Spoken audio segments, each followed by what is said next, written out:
నెలకి 50,000 నుండి 60,000 ఆదాయం రన్ టైలర్ యాప్ లో ఆర్డర్ కంప్లీట్ చేసి పేమెంట్ పొందండి. ఇవన్నీ ఒట్టి గ్యాస్ కవర్లే. రవి గారు మిమ్మల్ని ప్రిన్సిపాల్ గారు పిలుస్తున్నారు. ఏంటి పిలిచారట? What is the matter? మొన్న కాలేజీలో కొత్తగా చేరిన సుబ్బారావు అనే కుర్రాడిని ర్యాగింగ్ చేశాం. ఫలితంగా అతని కాలు విరిగిపోయింది. దానికి నీ సమాధానం ఏంటి? పుత్తూరు వెళ్ళి కట్టించుకోమనండి. కొత్తగా కాలేజీకి వచ్చిన వాళ్ళని ర్యాగింగ్ చేయటం పాత రోజుల నుంచి వస్తున్న ఆచారం. దానికి ఇప్పుడు విచారణ ఏంటండి నా బొంద? ఆ కుర్రాడి సంగతి అలా ఉంచు. రాణి అనే అమ్మాయితో నువ్వు తిరగటం అందరికీ తెలుసు. ఆ అమ్మాయి జీవితాన్ని నువ్వు నాశనం చేశావు. ఆ పెళ్లి ఇప్పుడు గర్భవతి. నాకు తెలియకుండా మీకెలా తెలుసు సార్? మీ దగ్గరకు వచ్చి చెప్పుకుందా? Shut up. లేకపోతే ఏంటి సార్? నాలాంటి గ్లామరస్ అబ్బాయికి 10 మంది గర్ల్ ఫ్రెండ్స్ ఉండటం చాలా సహజం. మీరంటున్నట్టు ఆ అమ్మాయిని నేను అనుభవిస్తే ఆ అమ్మాయి కూడా నా వల్ల అనుభూతిని పొందింది. ఇది తప్పు అని మీరనుకుంటే ఆడవాళ్ళందరినీ పువ్వుల్లో పెట్టి పూజించుకోండి. కానీ నేను చేసేది ఇంతే. అమ్మాయి రాణి, రాణి, ఇతను చెప్పిందంతా విన్నావు కదా? నువ్వేమైనా చెప్పదలుచుకుంటే నిర్భయంగా చెప్పు. సార్, ఏ పరువు గల ఆడపిల్లైనా కావాలని కాలు జారదు. ప్రేమించిన వాడు తనే సర్వస్వాన్ని నమ్మించినప్పుడు విచక్షణ పోవచ్చు. నన్నంత నమ్మించి దుర్మార్గానికి హద్దులు ఉండవని నిరూపించాడు ఈ మహానుభావుడు. ఊరుకో అమ్మా, ఊరుకో. ఆ అమ్మాయి అభిప్రాయం నీ అభిప్రాయం తెలుసుకున్నాను. ఇంకా మీ అమ్మా నాన్నల అభిప్రాయం తెలుసుకోవాలనుకుంటే మా ఇంటికి వెళ్ళండి. వాళ్ళు మన క్యారెక్టర్ కి యూ సర్టిఫికెట్ ఇస్తారు. అక్కర్లేదు. రఘురామయ్య గారు దయచేయండి. విన్నారా మీ అబ్బాయి మాటలు? అమ్మా, నువ్వు అమ్మాయి పక్కన నిలబడు. చెల్లి నువ్వు కూడా. రే, ఇప్పటి వరకు నువ్వు ఆడదాని గురించి మాట్లాడిన మాటలు తిరిగి ఒక్కసారి మాట్లాడు. అమ్మా చెల్లి కూడా ఆడవలేరా? మాట్లాడు. అమ్మా చెల్లి దానిలా ప్రవర్తించే మనుషులు కాదు. అవునవును. అటువంటి పవిత్రమైన ఇంట్లో దుర్వాసన కొట్టే మాటలతోనూ చేతలతోనూ నువ్వు ఒక్కడే పుట్టుకొచ్చావు. ఆ అమ్మాయిని ఏం చేద్దాం అనుకుంటున్నావు? అది కాదు నాన్న, నేను ఆ అమ్మాయిని అనుభవించిన మాట నిజం. కానీ బ్రోతలుగా భావించి అనుభవించాను. నిజంగా ప్రేమించుంటే ఆ అమ్మాయి తల్లి ఎవరు, తండ్రి ఎవరు, సంప్రదాయం ఏంటి అని తెలుసుకున్నాను కదా. అయినా ఆఫ్టర్ ఆల్ దాని గురించి ఆలోచిస్తారేంటి నాన్న? ఆ అమ్మాయిని పెళ్లి చేసుకుంటావా లేదా? అది కాదన్నయ్య. నోరు మీరే దుర్మార్గుడా. ఆ పిల్లకి అన్యాయం చేయకన్నయ్య. ఈ పెళ్లి జరగకపోతే అందరం కలిసి నీ అంతు చూస్తాం. నీతో పాటు మేము చేస్తాం. చెప్పరా? చెప్పు చెప్పు చెప్పు. సరే, దండలు తెప్పించండి.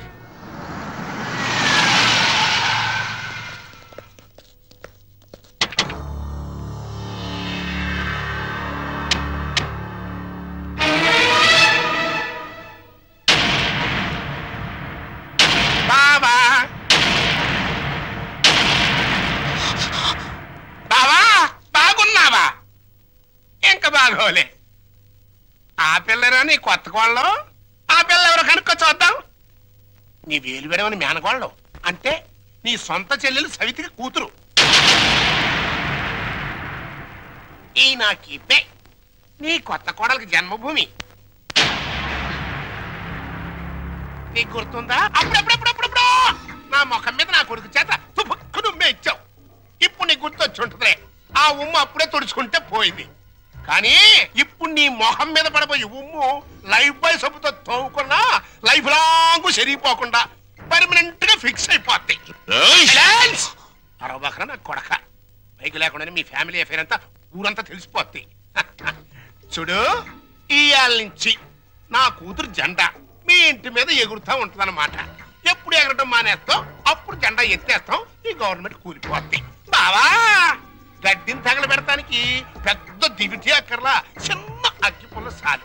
ఆ అగ్గిపుల్లే నీ కోడలు నా కూతురు అన్నమాట. ఈ రోజు నుంచి ది ఎండ్. కార్డు పడేంత వరకు నా డైరెక్షన్ లో ఇవ్వబోయే కొత్త ట్విస్ట్ అన్నమాట. వచ్చిన పని అయిపోయింది, ఇంకొస్తా అన్నట్టు డాక్టర్. నా సన్ ఇన్ లాని లాక్రమే ఆశీర్వాదం తీసుకుని కానీ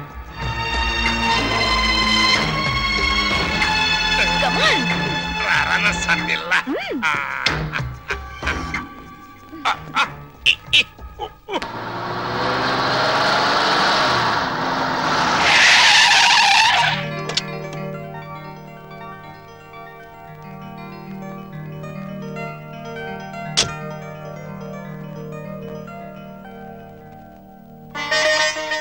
మరి నా ఆడపడుచు లాంఛనమో?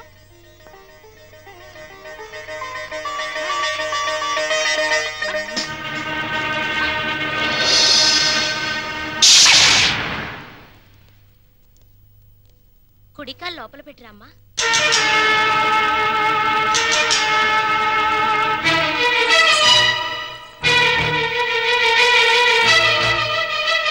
కాదు, కుడికాలు. కీప్ లెఫ్ట్ అన్నారు పోలీసోళ్ళు.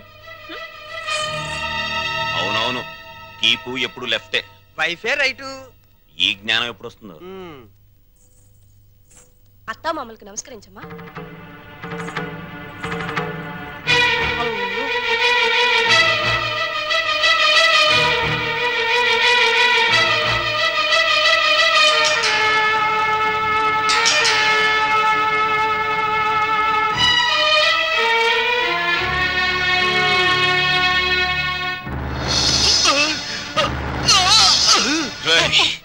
నీకు ఇంట్లో ఎవరు అన్యాయం చేశారని మా అందరికి ఇంత ద్రోహం చేశావురా? రాణి ఎవరో ముందు నాకు తెలీదు. తెలిసిన తర్వాత ఆ అమ్మాయి లేకుండా నేను బతకలేదని తెలిసింది. నన్ను చంపినా సరే నేను మాత్రం రాణినే. నువ్వు ఈ ఇంట్లో ఎందరినో ఏడిపించాల్సిన డ్యూటీ బోలెడ్ ఎంత ఉంది. ఏడుపుని ఇక్కడ వేసి చేయకు, వెళ్ళు. అది కదండి. ఈ గొలుసు పెట్టుకో.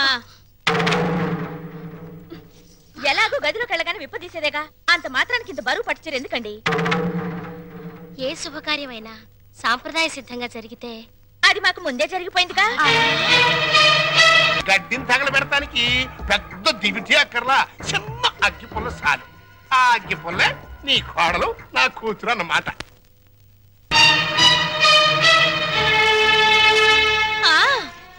మా అత్తయ్యకి మావయ్యకి అందరికీ తెలుసు.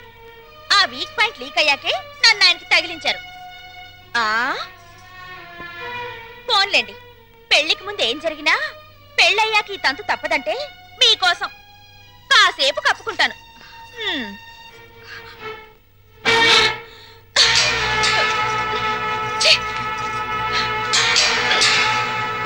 మీరందరూ పోండి.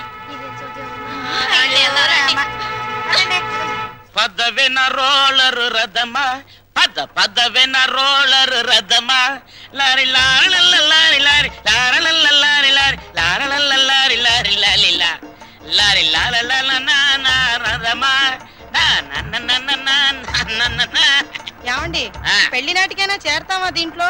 పెళ్లికెళ్తూ కూడా ఈ రోలర్ మీద ఏంటి నాన్న? ఎంచక్క కారులో వెళ్ళొచ్చు కదా. ఓరి ఎదవా, ఇది అచ్చొచ్చిన రోలరు. 30 ఏళ్ల క్రితం మీ అమ్మని తగిలించుకోవడానికి విజయవాడ నుండి శ్రీకాకుళం వరకు ఈ రోలర్ మీద వెళ్ళాను రా. వచ్చారులేండి, ముహూర్తం అయిపోయిన 3 నెలలకు వచ్చారు. ఆ ముహూర్తానికి మా అక్కకు పెళ్ళైపోయి నేను బుక్ అయిపోయాను. సెటప్ అయిపో. నన్నేమనంటే అప్పుడం అయిపోతావే అన్నవరనుకుంటున్నావే. జై కామరాజు వడయార్ అంటే మైసూర్ రాజేష్ ఆఖరి వంశం అన్నమాట. ఆ తాతలంతా ఏనుగులు ఎక్కారే, ఏనుగులు అయితే మేత బొక్కని ఏనుగుల మేసిన నీ రోలర్ మెయింటైన్ చేస్తున్నాను. పిచ్చిదానా.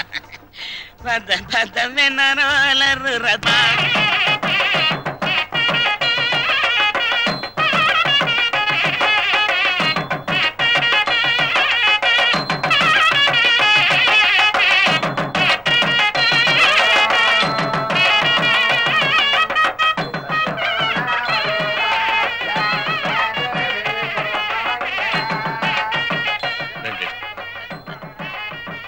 ఇలా కూర్చోండి.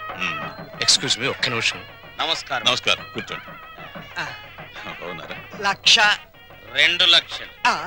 బాబు, నువ్వు వెళ్ళి పని చూసుకో.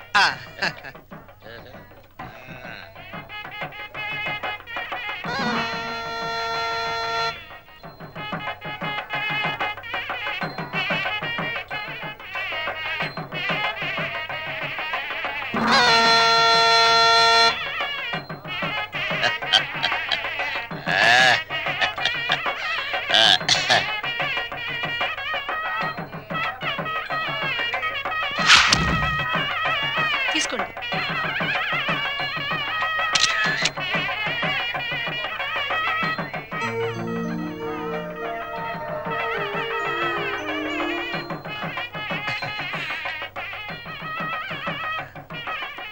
అమ్మా, ఒక్కసారి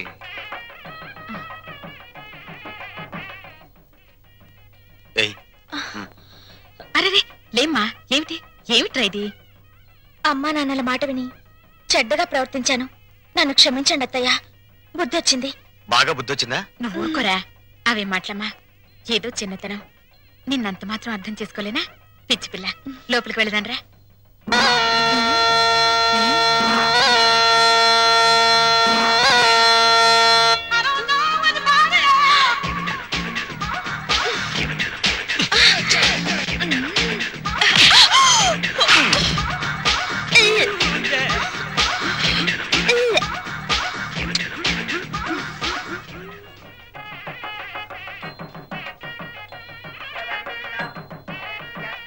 అత్తయ్య ఏంటి ఏమైందమ్మా? తప్పుల మీద తప్పులు చేసి మావయ్య గారి మొహం చూడాలంటేనే నాకు తల తీసేసినట్టుంది. రాణి, నాకు రంగ అసలు వరుస కన్నయ్య, మరో వరుసకి బావా. ఇప్పుడు ఆయన ఏమని పిలవాలి? రంగాన్ని పిలువమ్మా. ఆహా,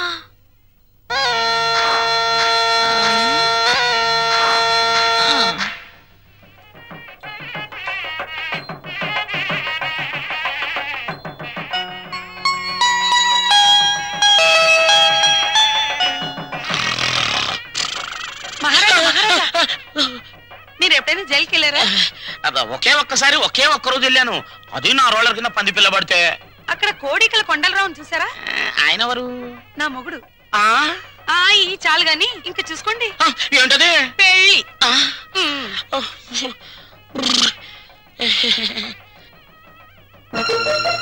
అత్తయ్య మళ్ళీ ఏమిటమ్మా? అందరూ నా వంక మీ అబ్బాయి వంక చాలా హీనంగా చూస్తున్నారు. పరువు గల ఈ కుటుంబ గౌరవం నిలబెట్టడం కోసం మేమిద్దరం ఎటైనా వెళ్ళిపోయి బ్రతకాలనుకుంటున్నాం.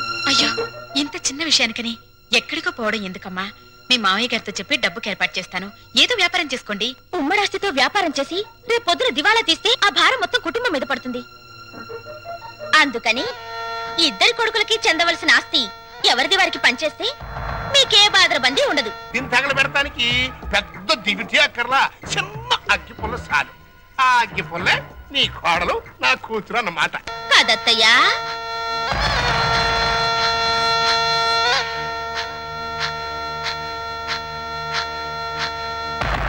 ఈ కొడుకులిద్దరూ దేవాలయంలో గబ్బిలాయిలన్నమాట.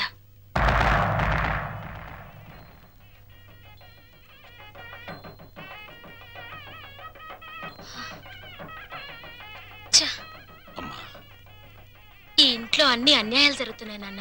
ఏమైందమ్మా? మా మరిది ఆస్తిలో వాటా కోసం ఏవేవో ఎత్తులు వేస్తున్నాడు. ఈయన వరుస కూడా పంపకం మీదనే ఉంది. అంతేనమ్మా, తల్లిదండ్రులు చూసేది పిల్లల పెంపకం, పిల్లలు చూసేది ఆస్తుల పంపకం. మా మరిది చాప కింద నీరైతే ఈయన జేబులో తేల్లా కనిపిస్తున్నారు.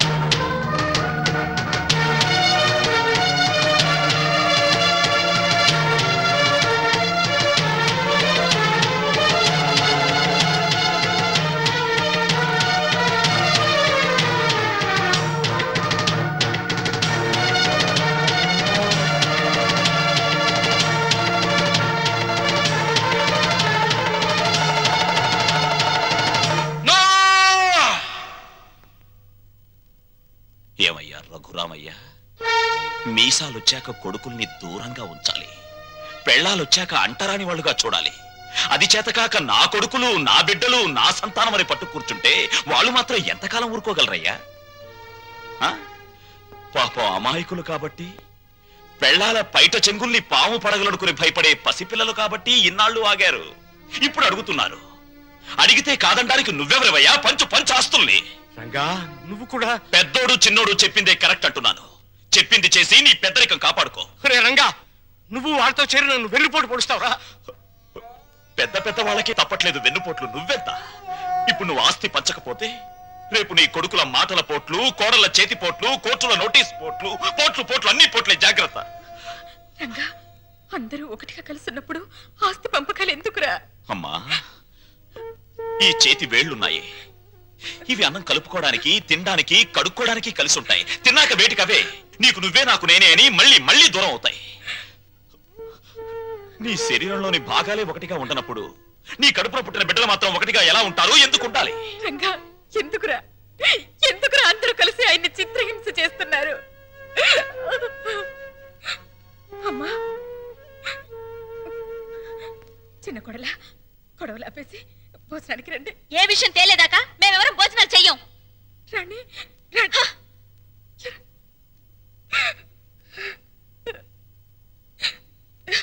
ఏమండి, ఎందుకండి ఈ పట్టుదలలు?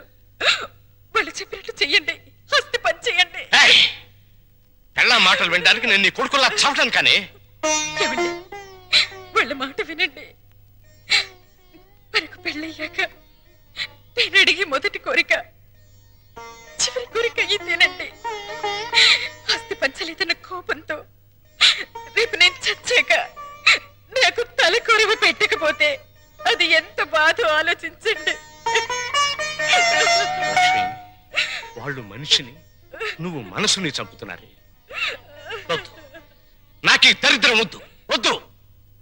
అందరూ వినండి, నేను నా ఆస్తిని నా కొడుకులకి పంచుతున్నాను. నిజానికి నా ఆస్తిని 3 భాగాలు చేయాలి. 2 భాగాలు నా కొడుకులకి, 1 భాగం నాకు, నా భార్యకి. పేపర్లు తెచ్చుకోండి. ఈ ఆస్తి మొత్తం పంచేస్తాను. కానీ ఒక్క విషయం, నా భాగం కూడా నా కొడుకులిద్దరికి దానం చేస్తున్నాను. ఎందుకో తెలుసా? వాళ్ళు ఆస్తి లేకపోతే బతకలేని చవటలు గనక. నానా, మీ భాగం పంచడానికి వీల్లేదు. అది నా ఇష్టం రా. ఆ ఆవేశంలో తొందరపడుతున్నావు. బతికున్నంత కాలం బిడ్డలపై ఆధారపడి ఉండాలి. కాకి కెంగిలి విసురుతారు, కుక్క కన్నం పెడతారు గాని ఆస్తి లేని తల్లిదండ్రులకు ఖాళీ కచ్చ కూడా వాసం చూపించరు. ఇప్పుడు నీతులు చెప్తున్నావా? ఇందాక నాకు, ఇప్పుడు నా కొడుకులకి వెన్నుపోటు పొడుస్తున్నావా? పంపకాలు పూర్తయ్యేదాకా నువ్వు లోపలికి వస్తే నన్ను చంపుకు తినంత ఒట్టు. పో బయటికి.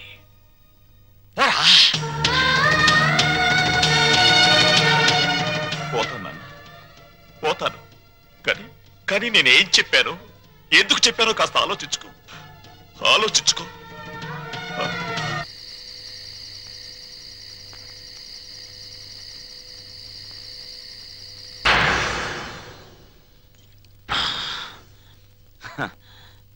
మందుకు పుట్టిన బిడ్డలు బ్రాండీ, విస్కీ, రమ్ము, జిన్ను, సారా, బీరు ఇవేవి తాగినా వచ్చేది ఒక్కటే, కిక్కు.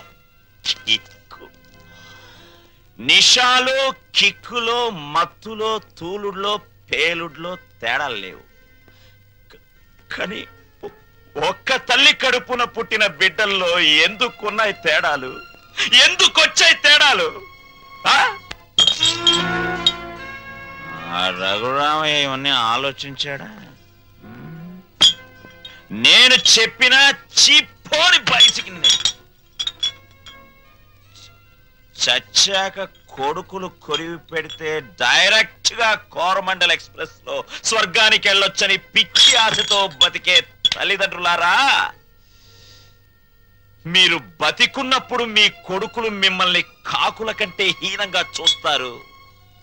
మీరు చచ్చాక మీకు పెట్టిన పెండాలు తినమని అదే కాకుల్ని ఖావ్ ఖావ్ ఖావ్ అని పిలుస్తారు. కమంటార్.